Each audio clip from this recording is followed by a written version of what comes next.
Well, as we roll into the latter half of the week, note that we have a calendar page coming up. Now, we do have an extra day here for the month of February, with it being the leap year. But what we notice as we look at our February summary, it's been a pretty decent month for precipitation as well as temperature, all above normal, just slightly precipitation wise, and then temperature wise, another above normal month to add on to what we've really seen all winter. And we'll dive into more of those winter month numbers as well, as that includes December, January, and February. So March actually begins our spring months, which we've already been feeling like spring, and we're going to see that in place here for the end of our week, where our Thursday is going to be a fairly quiet day. We'll have some areas of winds possible region wide, but we are going to be definitely keeping an eye on our next storm system. Now, this is going to be a strong storm system, especially for the western United States, as what we'll have locally is going to be wind first and then precipitation, and paired up with all of that is going to be some roller coaster temperatures. Now, here's the setup that is in place: a low pressure system that will be extending there from Northern California all the way up through north of Montana.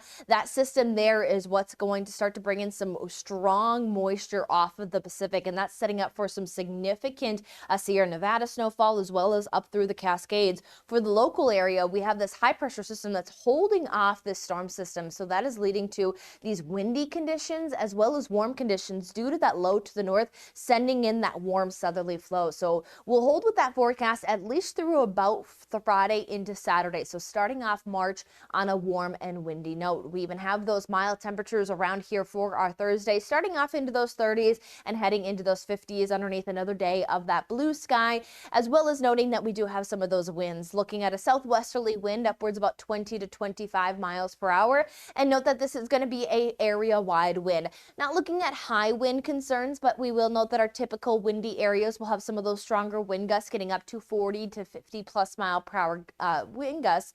And then we will have the potential of another high wind event, which we'll talk about here in a moment. So more of just a typical windy day setting up with that sunshine and those warm temperatures. Friday, we do continue fairly similar conditions, still more of that warming in place, widespread mid 60s even for the Nebraska Panhandle, bringing those upper 40s across regions there of Laramie and Rollins, and still dry region wide to start off our March. But then starting our Saturday, we'll have some areas of some precipitation, especially along and off towards the west of I-25, where it will be a bit more hit or miss. We'll start to see some of that higher elevation snowfall start, and then we'll have overspreading conditions come on Sunday. But before we get to the precipitation, note that we could have another high wind event set up on Saturday. That does keep us with those warm temperatures through Saturday, but then there's that roller coaster where we have another dip at getting in some of those winter-like conditions temperature wise, as well as noting that we'll have a chance for at least some snow showers, and then we'll dry out as early as Tuesday.